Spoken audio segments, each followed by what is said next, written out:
오늘은 성령 강림 주일입니다. 예수님께서 승천하신 후에 50일째 되는 오순절에 마가의 다락방에 성령이 임하며 제자들이 그 성령의 능력을 입고 이제 세상을 향해 그 복음을 전하는 놀라운 역사들이 시작되었습니다.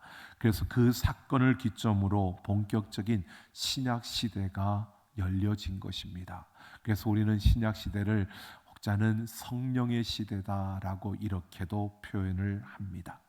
이 성령에 대해서 우리가 그 당시 그 초대교회 성도들은 어떻게 이해했는가를 보면은 그들은 헬라어로 이를 푸뉴마라고 했습니다. 영이라는 뜻인데요. 이 푸뉴마라고 하는 단어는 또한 바람이라는 의미를 가지고 있습니다. 여러분, 바람도 눈에 보이지 않습니다. 그런데 그 바람이 그 사람들이 생각할 때에 봄에 따뜻한 바람이 불면 땅에서 생명들이 솟아나고, 그리고 가을에 찬 바람이 불기 시작하고 나면 거기에서부터 생명체들이 사라지는 것을 보는 겁니다. 그러니까 따뜻한 바람이 불면 생명이 살아나고, 차가운 바람이 불면 이렇게 생명들이 사라지는 이러한 자연의 그 현상들을 보면서 이 바람에 뭔가 능력이 있는 것 같다. 보이진 않지만 그러나 이 바람이 바로 생명의 그러한 생명을 불어넣는 이러한 힘이 있는 것이다 라고 이렇게 생각을 하고, 그들은 바람을 이렇게 푸뉴마라고 이렇게 일컬었습니다. 여러분, 물론 우리는 과학이 발달되다 보니까 알고 있습니다. 바람이라고 하는 것이요, 공기의 입자가 밀도의 차이에 의해서 움직여지는 것이 그 바람입니다. 그래서 밀도가 높으면 강한 바람이 불고 밀도가 낮으면 약한 이런 바람이 부는 건데, 여러분, 이것을 고대에서는 그냥 신비롭게 보이진 않는데 뭔가가 움직이고 그 따뜻한 뭔가가 움직이며 생명이 살아나는 이런 것을 보고 이게 바로 푸뉴마라고 했는데, 성령이 그들에게 임하고요, 바로 이 성령을, 영을 그들은 푸뉴마라고 이렇게 한 겁니다. 눈에 보이지 않지만 바람처럼 우리에게 능력을 부어주시고 그 성령이 우리에게 임하여서 우리에게 나타나는 각종 능력의 역사들을 보면서 이것이 바로 성령이다라고 이렇게 해서 푸뉴마라고 했던 것입니다. 그런데 여러분, 이것을 그들이 이해할 때는 또한 예술가들, 음악가들이 무언가를 창작해내는 이러한 것이 그 사람이 내 힘으로 한 게 아니라 무언가 나에게 영감이 주어져서 우리는 그것을 감당했다, 이런 창조물, 이런 창작품이 나왔다라고 하는 이런 가운데서 그 영감이 주어지는 이러한 예술가들에게 어떤 재능의 어떤 부분이 주어지는 이 또한 푸뉴마라고 그들은 그렇게 일컬었습니다. 그래서 바로 성령이라고 하는 것은 그들이 이해할 때 보이진 않지만 그러나 우리에게 임하여서 하나님이 우리 가운데 주신 특별한 그 은사들, 그러한 재능들, 그러한 능력들이 나타나는 것을 통해서 우리 안에 성령이 계시다라는 것을 알 수 있다라고 여겼습니다. 그러다 보니까 초대교회 안에서 성령이 임하면서 그 성령으로부터 주어지는 은사들로 교회가 채워지고 그 교회가 은사들로 인하여서 풍성해지는 그러한 역사들이 있었습니다. 그런데 시간이 지나가면서 문제들이 생겨나는 겁니다.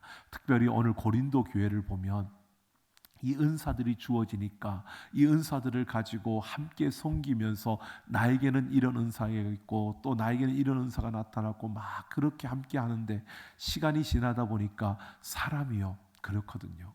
내가 가진 것과 다른 사람의 가진 것을 비교하기를 참 좋아하는 게 우리의 모습입니다. 그러다 보니까 난 이런 걸 가졌는데 저 사람은 저런 은사를 가졌네, 참 다양함이 보여지는데 그게 처음에는 괜찮았습니다. 그런데 조금 지나니까 이제 시기와 질투가 생겨나는 겁니다. 그리고 조금 지나니까 사람들끼리 자랑하기 시작하는 겁니다. 이게 성령이 이렇게 임하여서 이런 은사가 주어졌는데 그 능력의 열매가 이런 거야. 그리고 막 자랑하기 시작하니까 여러분, 역으로 자랑하지 못하는 사람들은 어떨까요? 부러움이 있었는데 이 부러움이 조금 지나면 어떻게 되죠? 시기와 질투가 되는 겁니다. 그러다 보니까 서로 다툼이 일어나기 시작하는 겁니다. 그래서 바울이 볼 때에 고린도 교회 안에 이런 은사들로 인하여 다툼이 은사를 잘못 이해하고 있는, 그들이 잘못 알고 있는 그러한 모습임을 보고요, 이것으로 인하여 오히려 복음과 교회를 훼손할 수 있다라는 위험을 알고, 그래서 이 바울이 그들에게 편지를 쓰면서 은사는 무엇인지, 또 은사가 그들에게 주어졌을 때 성령의 그 은사를 받은 자로서 교회는 어떤 모습이어야 하는가를 그들에게 오늘 말해주고 있는 겁니다. 오늘 이 말씀을 우리가 함께 살펴보면서 여러분, 성령으로부터 주어진 그 은사들을 가진 우리들, 그리고 우리를 통해서 하나의 공동체를 이룬, 성령의 공동체를 이룬 교회, 그 교회가 어떤 모습이어야 하고 교회는 이 시대 속에서 어떻게 서가야 하는 것인가를 오늘 말씀을 통해서 함께 생각해 보려고 합니다. 오늘 1절을 보면 신령한 것에 대하여 너희가 알지 못하기를 원하지 아니하노라 라고 바울이 이렇게 밝히고 있습니다. 즉 너희가 알아야 된다라는 것을 강조하는 겁니다. 신령한 것이라는 것은 즉 성령이 나에게 임하여서 내게 주신 그 은사들을 말하는 겁니다. 내가 가지고 있는 재능이라고 말하지만 그냥 재능이 아니라 하나님께서 나에게 주신 그 재능들, 그 은사들, 이것들에 대해서 너희가 알아야 된다라고 이렇게 말하고 있는 겁니다. 그러니까 하나님이 나에게 은사를 주신 그 목적과 그 이유를 제대로 알고 또 이 은사를 어떻게 활용해야 되는가를 알아야 한다는 겁니다. 이것을 모르면 결국 우리에게 주신 그 은사들을 가지고 우리에게 주신 그 귀한 복음과 교회를 오히려 어지럽히고 훼손할 수 있는 이런 위기와 이런 문제가 생겨날 수 있다는 겁니다. 그래서 2절을 보면 바울은 이 은사를 주신 그 목적이 무엇인가를 분명히 그들에게 가르치기 위해서요, 은사, 그 성령의 은사, 성령께서 우리에게 주신 그 은사의 가장 기본적인 것을 그들에게 이렇게 말하고 있습니다.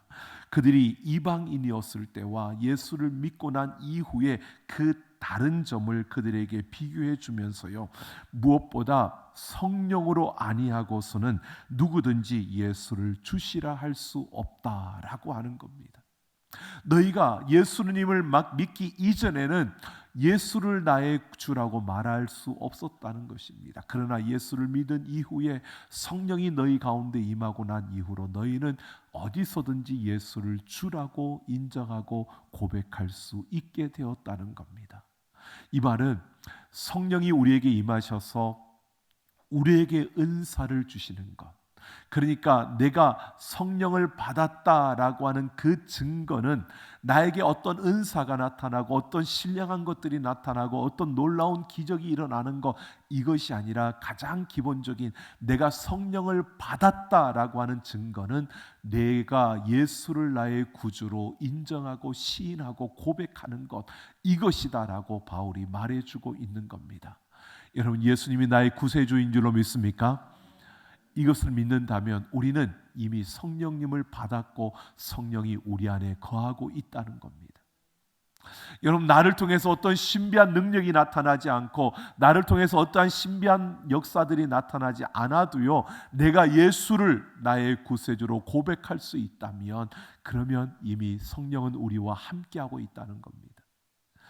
여러분, 우리가 신비로운 것만을 우리는 굉장히 중요하게 여기다 보니까 어떤 방언을 하지 못하면 마치 내가 성령을 받지 않은 것처럼, 성령을 받지 않았다는 것은 예수를 믿지 않는다는 겁니다. 왜? 예수를 믿는 자들에게는 반드시 성령이 주어지고 그 성령이 그 안에 거하고 있기 때문입니다. 여러분, 우리에게는 어떤 신비한 능력, 어떤 신비한 역사들이 나타나지 않더라도요, 내가 예수를 나의 구세주로 고백하는 내 삶의 모든 순간순간마다 성령님이 함께 하시는 줄로 믿습니다. 오늘 바울은 이 사실을 그들에게 강조하면서 오늘 4절부터 6절까지 이렇게 말하고 있습니다. 교회 안에는 다양한 은사들이 있다는 겁니다. 성령께서 우리에게 임하셔서 우리에게 다양한 은사와 직분을 주셨고, 그리고 우리 각자에게 각각 다양한 그 사역들을 맡겨주셨다는 겁니다. 근데 이 다양함이 여러분 그냥 다양함이 아니라 하나가 되어지는, 조화를 이루어서 하나가 되어지는 다양함이고, 그 하나가 되어지는 것은 그 목적이 뭐냐? 우리 모두에게 유익함을 주기 위한 것이다 라고 이렇게 바울이 설명을 하고 있는 겁니다. 그러니까 성령님은 우리에게 각각 다른 모습으로 우리의 모든 삶을 이끌어가고 우리 각자에게 필요한 만큼 필요한 대로 은사를 주셨는데, 이것은 모두가 똑같지 않고 다르다는 겁니다. 다 다른데 그 다름은 서로 너는 너 나는 나가 아니라, 이 다름은 교회라는 공동체를 통해서 하나를 이루게 하고, 그리고 교회라는 공동체를 통해서 그 하나됨 속에서 유익함을 이루어내는 이러한 일들을 이루기 위한 것임을 우리에게 말해주고 있는 겁니다. 이런 것을 우리가 생각해 보면, 은사는 성령이 우리에게 임하여서 우리에게 주어지고 나타나는 그 은사는 다양성과 공공성을 가지고 있다고 말할 수 있는 겁니다. 다양할 수밖에 없고, 이 다양함은 모두의 유익을 위해서 존재하게 된다는 겁니다. 그러니까 우리에게 주어진 은사는 나의 이익이 아니라 공공의 이익을 위해서 나에게 주어진 것이다. 그러면 내게 주신 은사를 가지고 우리는 내 이익을 위해 쓰는 것이 아니라 공공의 이익을 위해서, 교회의 유익을 위해서 우리가 함께 써야 한다는 것을 말해주고 있는 겁니다. 그러면서 8절부터 10절에 보면 은사들의 목록이 나옵니다. 이런 은사 여러 가지 은사들이 나오는데요. 여러분, 여기 고린도전서 12장뿐만 아니라 로마서 12장과 에베소서 4장에서도 이 은사에 대한 이야기가 나옵니다. 이 은사에 대한 그 목록이 나오는데, 여러분 이 고린도전서 16장과 그리고 로마서 12장과 에베소 4장의 그 은사들의 목록들을 보면 일치하지 않습니다. 같은 것도 있지만 다른 것들도 있습니다. 그 이유는 지금 바울이 은사들의 목록을 전체를 이것이 다 은사들이다 라고 딱 확정 지은 게 아니고요, 고린도 교회에서 대표적으로 나타난 은사들을 이야기하고 있는 겁니다. 그리고 로마 교회에 나타난 은사들이 또 다르고 에베소 교회에 나타난 은사들이 또 각각 달랐습니다. 그러니까 은사는 다양하기 때문에 우리가 이것만 은사다라고 말할 수 없고, 우리가 은사의 그 다양함을 인정하고 받아야 하는 것을 말해주고 있고요. 그리고 은사는 나타나는 그 모양이 다 다르기 때문에 딱 어떤 정형적인 어떤 그 틀에 그렇게 은사는 이거다라고 말할 수 있는 것이 그렇게 많지는 않다는 것을 볼 수 있습니다. 오늘 이렇게 다양한 은사들을 이야기하면서 고린도 교회 안에서 이런 다양한 은사들 가운데 그들 안에 문제가 일어났던 것은 다른 것이 아니라 그 방언과 방언의 통역의 은사였습니다. 그들은 그게 가장 신비롭게 보였습니다. 그리고 그것이 가장 신비로운 것이라고 방언을 하고 방언 통역을 하는 이들이 그걸 자랑하고 그걸 막 드러내고 예배 가운데서 그것들을 가지고 자신들을 우월감을 드러내는 이러한 일들이 있다 보니까 그들 안에 다툼과 그런 분쟁이 일어나게 되었던 것입니다. 그래서 바울은요, 이런 다양한 은사들을 11절에 보면 모두 한 성령께서 각 그분의 뜻에 따라 나누어 주신 것이다 라고 이렇게 말하고 있습니다. 여러분, 은사는 내가 갖고 싶다고 가질 수 있는 게 아니고요, 하나님이 우리에게 주신 선물입니다. 그러니까 하나님께서 하나님의 뜻에 따라 각 사람에게 맞게 그것을 주신 것이 은사입니다. 그러니까 우리가 받은 그 은사는, 여러분, 나에게 그 은사를 주어서 나에게 정말 내 삶을 풍요롭고 부요하고 내 삶이 그만큼 뛰어난 어떠한 모습으로 갖추려고 내게 주신 것이 아니라, 그 은사는 우리 공동체, 교회를 위해서 필요한 그러한 은사들을 우리 각자에게 있어야 하는 우리 각자에게 하나님께서 필요한 대로 주셔서 그 하나님의 뜻에 맞게 사용하도록 주신 것이 바로 그 은사라는 겁니다. 그러니까 은사를 통해서 내가 이런 사람이야 라는 것을 나타내는 게 아니고 그 은사를 통해서 섬기며 공동체의 유익을 위해서 그것을 사용하라고 우리에게 주신 선물이라는 것입니다. 이것을 잊지 않아야 합니다. 내가 원해서 가진 게 아니고 내가 뛰어나서 나에게 주어진 게 아니라 하나님께서 하나님의 뜻에 따라 사용할 수 있게 하려고 나에게 주신 것이라는 사실입니다. 그런데 사람들은 내게 주신 것을 내가 가진 것으로 내가 그것을 가지고 있기 때문에 내 마음대로 해도 된다고 생각하는 겁니다. 아닙니다. 하나님이 내게 주셨는데 어떻게 해요? 하나님의 뜻에 따라 그것을 사용하도록 그걸 주신 겁니다. 그러니까 내게 주신 은사를 내 마음대로 쓰는 게 아니라 이 은사를 잘 쓰는 것은 하나님의 뜻에 따라 하나님이 원하시는 역사를 이루어야 되는 겁니다. 그 뜻은 바로 모두를 유익하게 하는 겁니다. 그래서 모두를 유익하는 내 이익이 아니라 공공의 유익을 위해서 사용해야 한다는 것을 말하고 있는 겁니다. 근데 조금 은사를 가지고 처음에는 대부분 다 그렇게 합니다. 그런데 조금만 지나면 사람들이 이상하게 욕심이 생겨납니다. 그리고 좀 그런 다른 남들과 다른 그런 은사들이 나타나면 사람들이 그 사람을 또 다른 눈으로 봅니다. 막 존경하고 막 그 사람이 아주 뛰어난 사람처럼 그렇게 봐주니까 점점 스스로 자기 감옥에 갇히는 겁니다. 내가 그런 사람인 줄로 착각하는 겁니다. 아니요, 우리는 그런 사람이 아닌데 하나님이 우리에게 은혜를 주신 것입니다. 내가 그런 존재가 아닌데, 내가 그렇게 탁월한 존재가 아닌데 하나님이 나에게 그런 은사를 주신 겁니다. 그리고 나를 통해서 하나님이 그 일을 이루어 가시는 겁니다. 그러니까 하나님만이 영광을 받으시고 그 하나님만이 높임을 받으시고 그 하나님만이 자랑되어져야 되는 건데 자꾸 사람들이 드러나기 시작을 하는 겁니다. 그게 문제가 되어지는 겁니다. 여러분, 교회 안에서도 그런 것 같습니다. 여러분, 우리가 한마음 체육대를 하면서 이렇게 모두가 함께하는, 여러분 생각을 해보면 그렇습니다.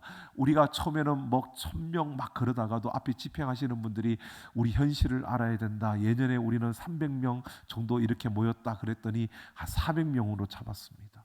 근데 또 누군가가 그래도 조금 더 해서 도시락도 450개를 이렇게 했는데 그날 보니까 500명이 넘어서 버렸습니다. 그래서 막 다시 도시락을 더 주문하고 막 하는 이 분주함 속에서도 제가 그 광경들을 보면서요, 이런 마음이 들었습니다. 아, 그래, 하나님이 하시는 일들.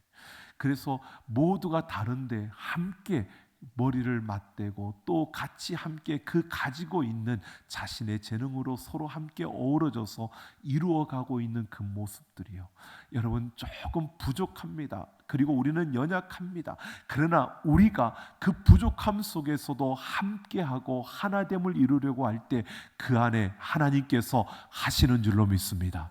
그 안에 하나님이 역사하시는, 하나님이 일하시는 일들이 우리 가운데 이루어지는 것입니다. 그러니까 우리가 하는 게 아닙니다. 우리가 한 게 아니라 하나님께서 우리를 통해서 하시는 겁니다. 하나님의 그 뜻을 이루어가기 위해서요. 물론 그 가운데 모두가 한 마음이면 너무 좋을 것 같습니다. 그러나 분명히 힘겨운 사람들도 있었을 겁니다. 여러분, 우리가 생각해 보십시오.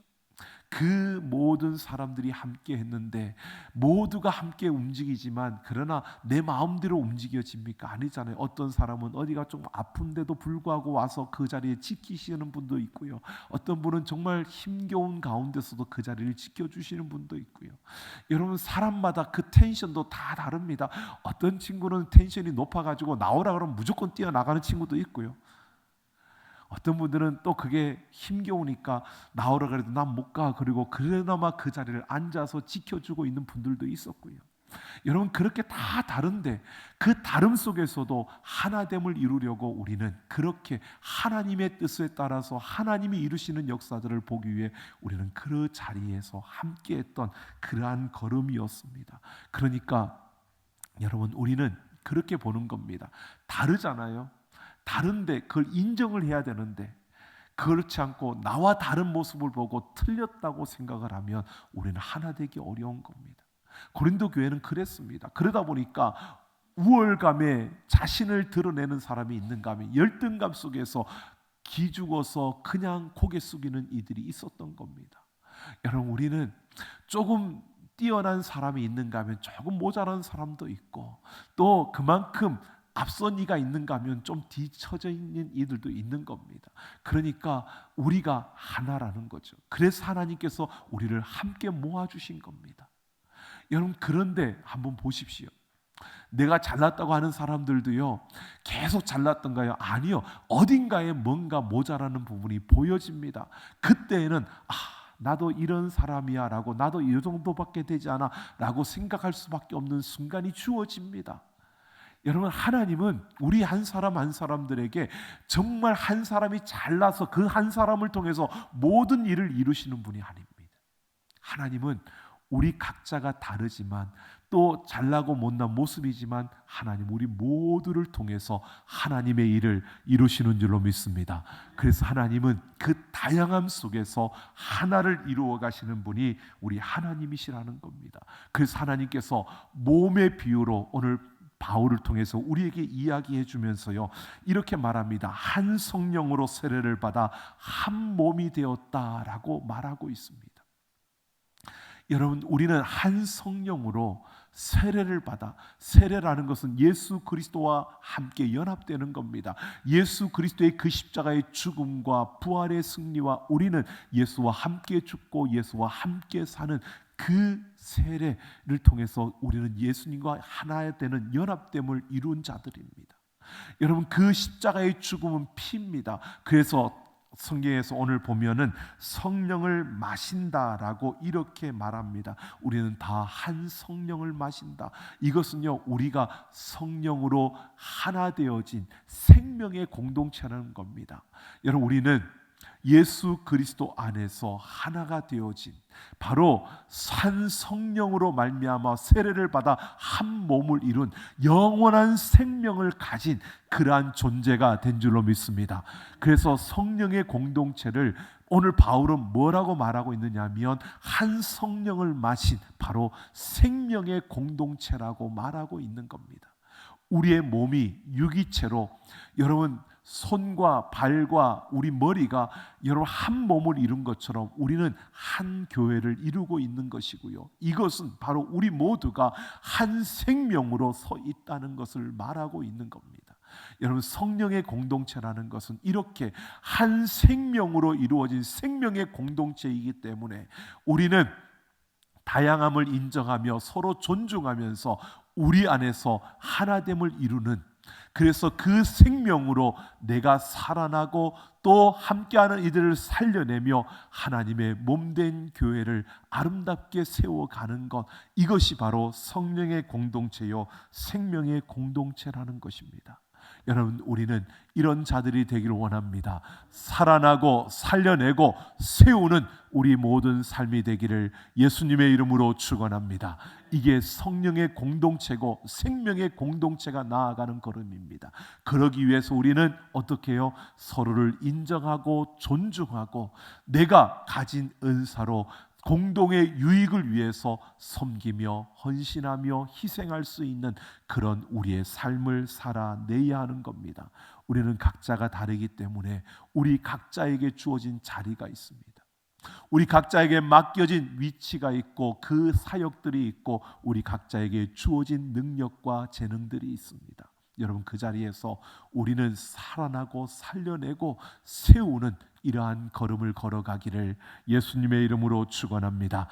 빌립보서 2장 29절을 보면 이러므로 너희가 주 안에서 모든 기쁨으로 그를 영접하고 또 이와 같은 자들을 존귀히 여기라 라고 말합니다. 여러분, 누구든지 우리가 소중하지 않은 사람이 없습니다. 그러니까 기쁨으로 영접하고 존귀히 여기라는 겁니다. 세상의 눈으로 판단하지 마십시오. 내 기분과 내 감정으로 판단하지 마십시오. 나와 함께하는 사람들은 소중한 분들입니다. 그러니까 그들을 우리가 기쁨으로 영접하고 존귀히 여기라라고 이렇게 말하고 있는 겁니다. 여러분, 예수 그리스도를 믿는 믿음으로 우리가 하나 되어 하나님의 아름다운 공동체인 교회를 이루어가고 있습니다. 여러분, 이 교회를 보십시오. 여러분, 우리는 하나님의 교회로 모였으니까 모두가 거룩한 자들 맞습니다. 그런데 우리 스스로가 거룩한 게 아니고 예수 그리스도의 거룩함으로 우리가 거룩하여진 자들입니다. 거룩히 여김을 받은 자들입니다. 그러니까 아직은 이 세상 속에서 우리의 모습은 부족하고 연약한 존재들입니다. 아직은 공사 중이라는 겁니다. 공사 중은 여러분 우리가 그렇잖아요. 공사가 끝나면 불편함이 없지만 공사 중일 때는 불편한 거예요. 가다가 길거리 막 파놓고 공사하는데 보십시오. 다니는데 불편하잖아요. 근데 여러분 아직 공사 중이라는 것은 그렇게 불편함이 있지만 그러나 공사가 완공되면 그러면 그만큼 편리해진다는 겁니다. 여러분 우리는 아직은 공사 중입니다. 그러니까 아직은 불완전하고 아직은 좀 뭔가가 모자라고 아직은 뭔가 완전하지 않다는 겁니다. 그렇기 때문에 우리가 서로를 존중할 때에 보여지는 것으로 존중하는 것이 아니라 하나님이 그를 사랑하고 하나님이 그를 자녀 삼으셨기에 우리는 존중하고요. 그리고 그를 귀하게 여길 수 있는 우리가 되기를 예수님의 이름으로 축원합니다. 여러분 우리에게 주신 그 자리를 귀하게 여길 수도 있어야 합니다. 우리 스스로도 우리 자신을 볼 때 귀하게 여기셔야 하고요. 내가 서야 할 자리와 내가 가야 할 길과 내가 해야 될 일들을 바르게 우리는 분별하고 또 그 길에서 우리는 자신 있게 달려갈 수 있어야 하는 것입니다. 여러분 미국이 낳은 유명한 식물학자요 교육자인 조지 워싱턴 카버라는 흑인이 있습니다. 그는 흑인 노예의 아들로 태어났습니다. 근데 다행히 노예 해방이 이루어지면서 그는 교육을 받을 수 있었고요. 그러면서 하나님 앞에 그는 이렇게 기도했다고 합니다. 하나님, 나를 훌륭한 농부가 되게 해주십시오.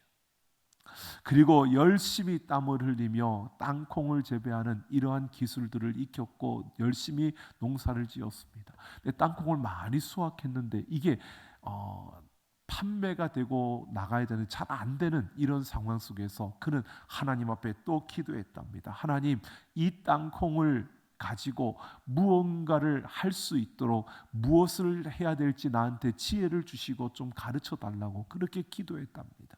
그랬더니요 어느 날 하나님께서 그에게 지혜를 주시는데 그 땅콩을 가지고 화장품도 만들고 그 땅콩을 가지고 인쇄 잉크도 만들고 양초도 만들고 비누도 만드는 이러한 다양한 것들을 만드는 것들을 그가 개발해내기 시작한 겁니다. 그러면서 또 농사를 계속 지으면서 감자도 농사를 지었는데 감자를 통해서 어떻게 어떤 물건들을 만들어내는 이러한 것들을 하나님이 그에게 지혜를 주셔서 만들어냈답니다. 그러다 보니까 유명해진 겁니다. 그래서 대통령이 그에게 연락이 오기를 정부의 장관으로 입각을 하라고 그렇게 권유를 하더랍니다. 그런데 그는 사양했답니다.